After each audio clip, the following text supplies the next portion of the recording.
tried to warn them. They didn't listen. Yeah! Every week, the Hoffman Show goes into the belly of the beast. We read those comments, baby. Never read the comments. All right, we do this weekly here on the radio, live in full effect. We dive into the comments section at Craig Hoffman at the Team 980. Comments on our on-demand clips of the Hoffman Show and the Take Command podcast. And the coaching carousel is turning in the NFL, and opinions are wide and varied. We're going to start with an amuse-bouche of comments. Anthony, do you know what an amuse-bouche is? Based off the context, maybe just a plethora, several, No, not quite. An amuse-bouche, I'm trying to remember the direct translation, but it's basically like it wakes up your palate. Okay. So they give you like that little piece of fruit or whatever at the start of a meal, like a fancy one, to be like, hey, wake up. You're about to get some flavor. So an amuse-bouche pairing of comments. At Caleb Cars says, the fact that we aren't screaming for Vrabel raises red flags. Locked on Law. These comments were literally back to back as I scrolled through the comments on my YouTube studio. The fact that we aren't screaming for Vrabel raises red flags. Locked on Law. Can Mike Vrabel coach up the next draft pick into a franchise quarterback? No. Let's move on. Back to back, Anthony. How come we're not getting Vrabel? Please, let's not be serious. We're not getting Vrabel. I think they were listening to Linnell yesterday then. One of them was on Linnell. One of them was on our chat with Lindsay Zarniak. But, yeah, I think it just shows, like, different people value different things. And it's going to be pretty fascinating. Like, I know what I value, but that might be different than what Josh Harris values. And by the way, what Josh Harris values might be a little bit different than Mitchell Rales, a little bit different than David Blitzer, a little bit different than Magic Johnson, Rick Spielman, and Bob Myers, which is the committee. So that's going to be interesting to see, like, what are the non-negotiables? What are the things everyone agrees upon? Do those things rise to the top? And then what things does Harris care about as the lead decision maker that other people are certainly going to have voices on in the room, but might ultimately get overrode by other factors? So this is why you put together a committee, because different people care about different things. And then you come together and you make the best decision as a group, understanding a common goal. That's how committees should work. When they work well, they get awesome results. When they don't work well, people yell at each other and then they bitch about it to newspaper writers afterwards. Continuing on, more specifically into some of the comments. We talked about one word to describe the Ron Rivera era, and I thought this was a great answer from our guy Blaine, who's always listening to the show on YouTube at the Team 980. Blaine says, kaleidoscope is the one word. A series of fractured patterns. Looks pretty for a second, but it's just not repeatable. And I think that is a fair characteristic of the Ron Rivera era. Like, there were times where we got really psyched about certain things. Eric Bieniemy certainly is probably the shiniest image that we saw. It's like, oh, this guy's going to be great. Early returns on Sam Howell were fantastic. The defense would go on these stretches where they'd give up no points and they'd just crush people. And you'd be like, yeah, this is awesome. Some of the 4-game winning streaks, Taylor Heineke's excitement. Like, there's all these little fractured pieces of brilliance, but that's because it's the NFL. These are the best players on the planet, and eventually stuff goes right, even for the not best of the best. And unfortunately, they had a lot of not best of the best. And as has been chronicled multiple places, most prominently in Ben Standig's story in The Athletic, there was never a cohesive vision. It was a constant chasing of headlines and of narrative as opposed to a constant relentless chase of a singular long-term plan. Mary Bowles, 6908, commented on one of our videos at Craig Hoffman, said, I don't get how everyone says Ron was a good guy. Yes, he went through a lot, but does anyone remember Ron throwing certain people under the bus to the media? He lied to draft picks like Branch, talking about Brian Branch from Detroit, who said in an interview that Washington had promised him that if he was there, they would take him. They obviously did not. Or he was bringing players back, and then they learned he lied to them. There's questionable things he did that don't make him look favorable, just like telling media about players coming to him about Bieniemy being too hard. Ron didn't need to throw him under the bus to the media. No need to say any of that. Tell me all this isn't changing culture or being a good guy. This is tough, but I will say I do think some of the Ron stuff is good guy stuff is a little overrated. In terms of how it gets framed within the context of the job. What I will tell you is the more people have interactions with Ron Rivera, the more they like him. The farther away they are, the more I think you have opinions like this. And frankly, I'm someone who did not get to talk to Ron very often. So I count myself in the removed, observing actions, not getting to personally experience the man category. But I do know he genuinely cared about people. The story that Tress Way told the other day was great. I mean, Lindsay Zarniak in the video that this comment was on talked about some of her personal interactions and told a story about how she had the game for Fox for the Carolina Panthers the week after he had gotten fired in Carolina, and the players were pretty distraught. Like, players really liked him. But there's a lot of coaches that players like that aren't good at the job, and I do think a lot of the points brought up here are valid. I think a lot of the stresses and pressures of the job Ron Rivera did not handle well, especially when they mixed with the need as part of the job to publicly comment. I do not think he did a good job of being consistent with who he was and maybe what he thought, or maybe this is this is a flawed part of him, that he did throw people under the bus. There was favoritism. There was nepotism. There was a lot of things of chasing the narratives as opposed to having a kind of a core values that drove you and a plan that I think turned out to treating people poorly at times. And I think all of that is a part of his legacy. But at the end of the day, the thing that I do think is true is when he did stuff that I would categorize as not great, Bob. It was kind of politics stuff, the pressures of the job, or sometimes covering for someone else. I don't think it happened out of malice. But with that said, intention isn't everything. Impact is more important.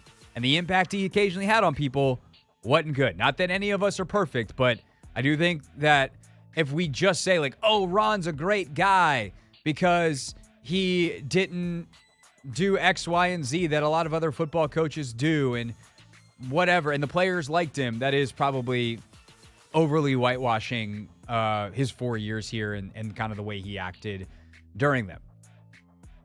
I think another point that's important off of that is something that John Allen said on the Junkies the other day. He talked about the culture, and he's like, there's kind of two different cultures, and people get them twisted. There's the in the building culture and in the locker room culture. And I think the in the building, when you talk about changing the culture, I think that Ron was great in the building. Like, everyone around the building respected him. He was really kind and, never talked down to people. Like, people felt like they were a part of the organization. You see some of the staffers, like team photographers, et cetera, posting up the farewell message from Ron or about Ron on their own personal Instagrams or Twitter accounts or whatever. Like, that tells me something. Nobody was doing that when Jay Gruden was here. But Allen did say that, like, for instance, when Jay was here, the atmosphere and the culture within the locker room itself was great.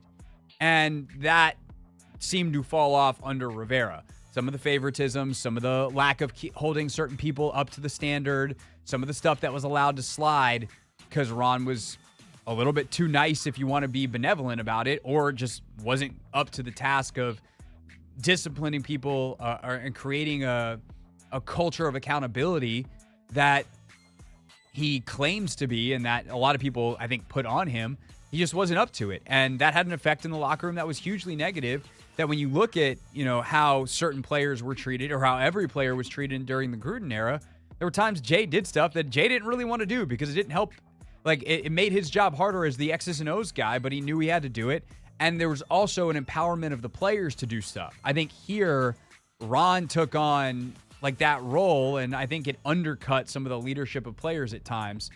And I don't know. I just think in general, the player leadership thing was complicated, as illustrated by the Charles Leno and Logan Thomas comments, as Jahan's comments, Allen's comments.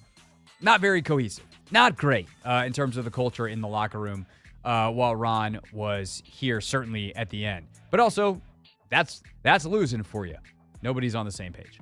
Shannon Wilson, 6216, says, if he was a great coach and players were distraught when he left Carolina, why was he able to get the most out of the players in Washington? Me personally, I'm thinking logically, if I have an admiration for someone, then I'm going to do everything in my power to make sure that person succeeds, or do everything and anything that I can to help them get through whatever it is they're trying to succeed in. Quarterback can't be the only reason because the rest of the team didn't do well either. Defense, special teams, none of the other phases were great. Even the draft picks that he made haven't panned out other than Brian Robinson. No other player has done well that he was involved with personally selecting at any draft. That's an overstatement. There's a guy named Sam Cosmi. He's quickly turning into one of the best guards in football. That's sweet.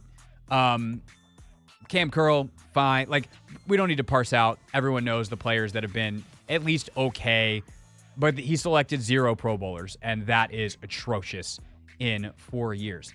I think a couple of things. One, it's all the stuff I just said about him not being up for the job, and like the technical acumen to do it wasn't there. And I think that is fed by the fact that he bit off way more than he could chew. If Ron Rivera was just a football coach, then maybe it works out. Maybe. I don't think so, because I don't think he's that great of a football coach. But it would certainly go better than it did here. He tried to do that, the personnel stuff, and kind of be a team spokesman during an extremely turbulent time. Not a formula for success. Ultimately, that's the biggest reason, is he was trying to do everything. And when you try to do everything and you're not very good at delegating, and you don't have a strategic vision that everybody understands, because he didn't have one at all, then you're going to fail. And that's what he did. As for what is next, some comments that I think were interesting. Justin Evans, 182, says, Craig, I definitely couldn't agree with you more on your toughness point. Win, lose, or draw, I want us to suck to play against. The mindset is almost guaranteed to win at least 2 or 3 games, in my opinion. Justin, as you were agreeing with me, in mine too. I think when you talk about toughness, it was funny. There was another comment, Anthony, that I genuinely laughed out loud at. Someone was like, Shanahan and McVay are tough. Vrabel's I don't think Vrabel wins games because he can beat up other coaches. And I was like, not physically tough. By the way, the correct answer for which NFL coach would win a Royal Rumble is Mike Vrabel, correct? Without question? If there was just a fight of all 32? Yeah. I guess you'd have a death showdown in the final, Vrabel and Dan Campbell. Ooh, I forgot all about Dan. I think D'Amico, he's young, he's a little small, but I think he could be a little feisty. D'Amico would be exceptional. Yeah. He's strong, he's tough, yeah, he's Dan young. Campbell, Vrabel, yeah. But Vrabel's a little psycho. And Dan Campbell's a lot psycho. Yeah, he's in fighting trim. That dude drinks 1,000 milligrams of caffeine a day. He's not insane. Well. Yeah. D'Amico's too sane. Yeah. Now, he did play linebacker in the NFL. Maybe he's got maybe he can still snap and get into that mode. Uh-huh. But McVay would be a pain in the butt because he's scrappy and he's just full of energy. But eventually Dan Campbell would be like, hey, boom, out of the ring. Yeah. I think Mike McDaniels would somehow hack some systems and have some pranks in the ring. I'm just saying, he would have something up his sleeve. Yeah, I'm on to him. I think you're definitively not wrong. Belichick would just walk in and walk out and be like, I'm done. I know what's up here. We're good. Saleh, low key, watch out for him. Ooh, yeah. But I think Dan Campbell and Mike Vrabel. Yeah. The point is, toughness does not come from one coach's ability to beat up the other coach. It's how you practice. It's the standard you hold people to.